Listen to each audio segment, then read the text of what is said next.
Hi friends, welcome to BioStudy YouTube channel. Here we will learn biology in simple way. So let's start. In this today's video, we will be discuss about the fertilization. Fertilization ला आपण सिंजेनी असं म्हणतो. Fertilization ला आपण सिंगॅमी असं सुद्धा म्हणतो. The process which involves fusion of male haploid gamete and the female haploid gamete. Male haploid gamete आणि female haploid gamete मध्ये फ्यूज होतात आणि त्यानंतर काय होतं result in formation of the diploid zygote. त्यामुळे दोन्ही गॅमेट मेल गॅमेट आणि फिमेल गॅमेट मिळून डिप्लॉइड झायगोट फॉर्म होतो. So this is about the fertilization. Then mechanism of fertilization. Fertilization कशा प्रकारे होते त्याचं मेकॅनिझम कसं आहे ते बघूया. First, movement of sperm toward the egg. पहिल्यांदा काय होतं स्पर्मची मुवमेंट होते एगकडे कारण त्याला फर्टिलाइज करायचं असते फर्टिलायझेशनसाठी. It involves capacitation sperm reaching the vagina. Capacitation म्हणजे ज्या प्रोसेसमध्ये स्पर्मॅटोझोआ हे मॅच्युअर होतात. म्हणजेच इट इन्व्हॉल्व्स कॅपॅसिटेशन म्हणजे स्पर्मॅटोझोआ हे मॅच्युअर होतात आणि रिचिंग द व्हजायना आणि व्हजायनाला ते रीच करतात मीन्स व्हजामध्ये पोहोचतात. Then 50% are demotilized. मोटाईल म्हणजे मूव्ह करणारं. ओके. देन डिमोटलाइज्ड म्हणजे तो मुवमेंट करू शकत नाही. म्हणजे 50% तर डिमोटिलाइज होतात, ब्रोकन म्हणजे ब्रेक होतात, त्यानंतर डिस्ट्रॉय होतात 50% sperm. Remaining sperm undergoes capacitation आणि बाकीचे जे रिमेनिंग स्पर्म आहे 50% sperm is undergoes capacitation. Then these require 5 to 6 hours. याला 5 ते 6 घंटे लागतात. Okay. Then the acrosome membrane become thin. Acrosome हे स्ट्रक्चर ऑफ स्पर्म मध्ये जे वरचं हेड आहे त्याच्यामध्ये ॲक्रोझोम मेम्ब्रेन असतं ते थिक बनतं and CA di positive enters the sperm. आणि CA डाय पॉझिटिव्ह काय होतं स्पर्ममध्ये एंटर होतं and their tails begin to show rapid whiplash movement. आणि त्याची टेल काय करते रॅपिड मुवमेंट शो करते कारण त्याच्या ॲक्रोझोम मेम्ब्रेन जो असतो हेडवरचं तो काय थिन बनते आणि CA calcium di positive enter the sperm. स्पर्ममध्ये आतमध्ये जातात त्यानंतर काय होते tail begins to show rapid movement. Tail काय करतं रॅपिड मुवमेंट शो करतं आणि टेल कशासाठी असते तर मुवमेंटसाठी. Okay. Then result of capacitation sperm become more active. आणि कॅपॅसिटेशनमुळे काय होतं स्पर्म हे मोर ॲक्टिव्ह बनतं एकदम जास्त प्रमाणात. Then the sperm swim at the average speed of 1.5 to 3.5 mm/min. एवढा स्पर्म हा ट्रान्सफर होऊ शकतो मीन्स एवढा स्पर्मचा स्पीड आहे. Then the sperm can viable for 24 to 28 hours. म्हणजे स्पर्म हा 24 ते 28 तासांपर्यंत हा फंक्शनल राहू शकतो मीन्स डिस्ट्रॉय होत नाही. Okay. And ohm can viable for 24 hours. आणि 24 तासांसाठी ओहम हे फंक्शनल राहू शकतं 24 तासांपर्यंत ओहम. Second is entry of sperm into the egg. स्पर्मची एंट्री होते एगमध्ये. Out of 200 and 400 million sperm 200 ते 400 मिलियन स्पर्म्स मधल्यापैकी only few hundred manage to reach the ampulla. आणि ॲम्प्युला माहिती आहे आपल्याला फर्टिलायझेशन साईट म्हणजे जिथे फर्टिलायझेशन होतं जिथं मेल गॅमेट आणि फिमेल गॅमेट फ्यूज होतात म्हणजे फर्टिलायझेशन साईट. म्हणजे ॲम्प्युलापर्यंत फक्त आणि फक्त फ्यू हंड्रेडच स्पर्म पोहोचतात बाकीचे सर्व डिस्ट्रॉय होतात. But only single sperm fertilize the ovum. आणि त्यापेक्षाही फक्त सिंगल स्पर्म हा फर्टिलाइज करतो ovum single sperm.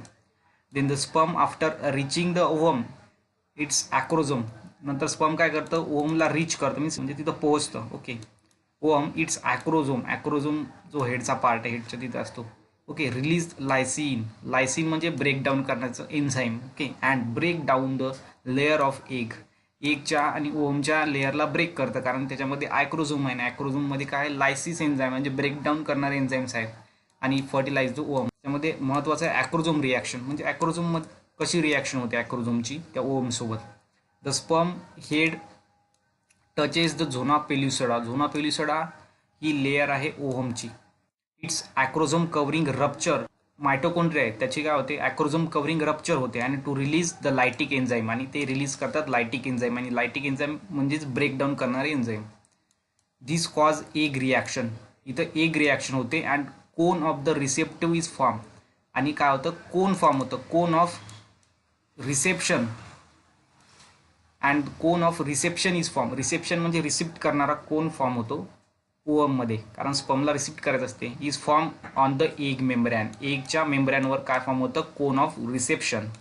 And the sperm head comes in contact with the cone. आणि स्पर्मचं हेड काय होतं, त्या कोनसोबत कॉन्टॅक्ट होतं, कारण तो जो कोन आहे तो एग मेम्ब्रॅनवर आहे. Okay. Then the sperm nucleus and the centriole enter the egg and remaining part remain outside, means other part remaining outside. नंतर काय होतं, जे हेड असतं sperm nucleus and the centriole आणि स्पर्म न्यूक्लियस हे हेडचा पार्ट आहे, हेड आणि नेक. ते काय होतं, एगच्या आतमध्ये जातं, enter in the egg and the other part remain outside. आणि बाकीचा जो पार्ट आहे तो आउटसाइड राहतो. So this is acrosome reaction or the entry of sperm into the egg. त्याच्यामध्ये ॲक्रोझोम रिॲक्शन महत्त्वाची आहे, ती आपण बघितली. Next is activation of ovum. Ovum हा ॲक्टिवेट होतो, means the ovum before the fertilization was at fertilization होण्याच्या आधी वॉज ॲट मेटाफेज सेकंडमध्ये असतो तो.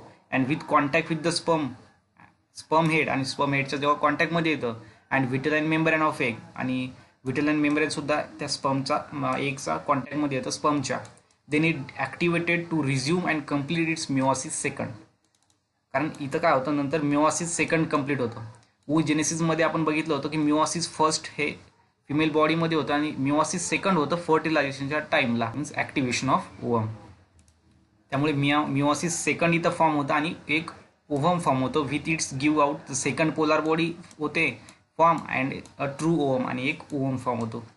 म्हणून याला म्हणलं आहे ॲक्टिवेशन ऑफ ओवम, कारण याच्यामध्ये मिओसिस सेकंड होतं आणि oogenesis फॉर्म होतं, मीन्स ओवम इथं फॉर्म होतो. इथं oogenesisची प्रोसेस कंप्लीट होते. Then fusion of egg and the sperm.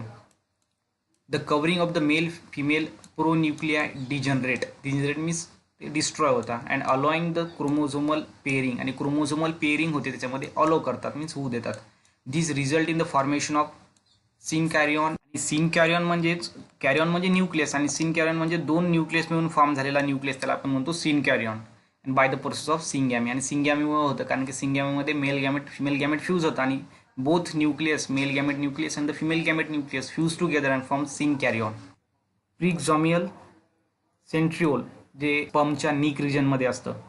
Okay. Centriole ते काय करतं, receive from the sperm help in the form of the synkaryon spindle. स्पर्ममुळे रिसीव्ह होतं कारण स्पर्मच्या नीकमध्ये ते असतं. And the formation of the synkaryon spindle. Synkaryon means same म्हणजे the nucleus is made up of two nuclei और two particles. Okay.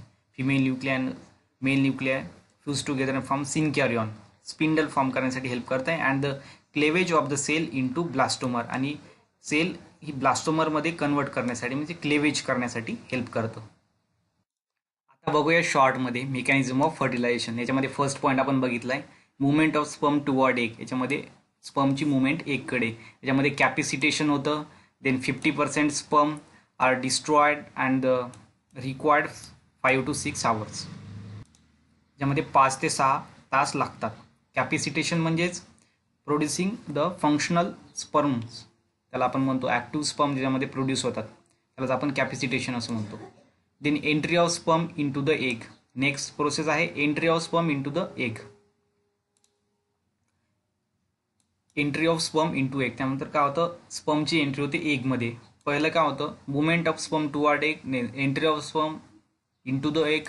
Out of 200 to 400 million sperm only one single fertilize, एकच single sperm fertilize ovum. Okay. Then acrosome reaction होते. Acrosome रिॲक्शनमध्ये ॲक्रोझोममध्ये लायटिक enzyme असतात, ते secret करतात, त्यामुळे layer of ओव्हमची layer असते ती degenerate होते आणि त्यामुळे ते आतमध्ये जाऊ शकतात. ती ॲक्रोझोम रिॲक्शन बघितली. Then the activation of ovum. Third is activation of ovum, कारण oogenesisची जी प्रोसेस असते ती फर्टिलायझेशनच्या टाईमला कंप्लीट होत असते. Means the maturation phase of oogenesis is complete. Maturation phase होती ती मिओसिस सेकंड झाला, ती तुम्हीच कंप्लीट झाली. And the fusion of egg and the sperm is there, म्हणजे फ्युजन होते मेल गॅमेट आणि फिमेल गॅमेटचं, त्यालाच आपण सिंगॅमी किंवा फर्टिलायझेशन असं म्हणतो. तर अशा प्रकारे आपण बघितलं आहे मेकॅनिझम ऑफ फर्टिलायझेशन. आता नंतर बघूया सिग्निफिकन्स ऑफ फर्टिलायझेशन. सिग्निफिकन्स म्हणजे काय? सिग्निफिकन्स म्हणजे importance of fertilization. Importance, fertilization का महत्त्वाचं आहे आणि कशासाठी होत असतं, तर त्यालाच म्हणतो आपण सिग्निफिकन्स ऑफ फर्टिलायझेशन. तर फर्स्ट सिग्निफिकन्स आहे secondary oocyte complete the process of oogenesis. Fertilization जर झालं नसतं तर सेकंडरी oocyte प्रोड्यूस झाले नसतील, कंप्लीट झाले नसते, मीन्स द oogenesisची जी प्रोसेस आहे ती कंप्लीट होत नव्हती. म्हणजे सेकंडरी oocytes त्यानंतर ओहम आणि सेकंड पोलार बॉडी फॉर्म होत नव्हती. म्हणजेच oogenesisची प्रोसेस कंप्लीट होते ती फर्टिलायझेशनमुळे. म्हणजेच फर्टिलायझेशन महत्त्वाचं आहे. It transfer into the mature ओहममध्ये ट्रान्सफर होतं फर्टिलायझेशनमुळे. Then second, the diploid chromosome number is restore in the zygote by the process of syngamy. Syngamy म्हणजेच फर्टिलायझेशन. फर्टिलायझेशनमध्ये काय होतं, the diploid chromosome number is restore. Diploid chromosome number हा restore केला जातो, कारण मेल गॅमेट हे असतं हेप्लॉइड आणि फिमेल गॅमेट असतं हेप्लॉइड, आणि दोन्ही फ्यूज होऊन काय होतं, डिप्लॉइड झायगोट इज फॉर्म होतं. जर फर्टिलायझेशन झालं नसतं तर डायरेक्ट हेप्लॉइडचं अगेन हेप्लॉइड कन्वर्ट झालं असतं. म्हणजेच डिप्लॉइड लेवल ही रिस्टोअर नसती राहिली. फर्टिलायझेशन होतं त्यामुळे डिप्लॉइड लेवल आणि नंबर ऑफ क्रोमोझोमचे सेट हे सेम असतात ह्युमन बिंग्समध्ये किंवा अदर ऑनिमल्समध्ये. Third is the ovum lacks the centriole necessary for the further division. Ovum lacks the centriole, ओवममध्ये सेंट्रिओल नसतात for the further division, are received by the sperm, आणि हे स्पर्ममधून त्याला भेटतात. आणि जर फर्टिलायझेशन झालं नसतं तर याला स्पर्मला मीन्स ओवमला स्पर्ममधून सेंट्रिओल्स मिळाले नसते. मीन्स फर्टिलायझेशन महत्त्वाचं आहे during fertilization. Then fertilization involves fusion of the male and the female gamete. याच्यामध्ये fusion of male gamete female gamete होतं फ्रॉम टू पॅरेंट. हे दोन पॅरेंटमधून means fertilization involves fusion of male and female gamete from the two parents. दोन पॅरेंट्समधून involves होतं. And it result in variation which are significant to evolution. आणि याच्यामुळे काय होतं, फिमेल गॅमेट आणि मेल गॅमेट दोन्हीकडून मीन्स टू पॅरेंटकडून गॅमेट्स हा फ्यूज होतात अँड इट रिझल्ट, आणि त्यामुळे काय होतं, व्हेरिएशन येतं. व्हेरिएशन म्हणजेच वेगवेगळेपणा येतं. And which is a significant to evolution, आणि ते महत्त्वाचं आहे इव्हॉल्युशनसाठी, उत्क्रांतीसाठी. जर सगळेच एकसारखे असले तर इव्हॉल्युशन होणार नाही. Means it is fertilization is helpful in evolution. And the last is sex of the offspring is determined. आणि याच्यामुळे काय होतं, sex of the offspring is determined. Sex determination याच्यामुळे होतं. Okay, so this is the significance of fertilization. शॉर्टमध्ये बघूया significance. पहिला आहे complete the process of oogenesis. oogenesisची प्रोसेस कंप्लीट होते. Second, restore diploid level. Diploid level restore होतात. Then centriole receive by the ovum.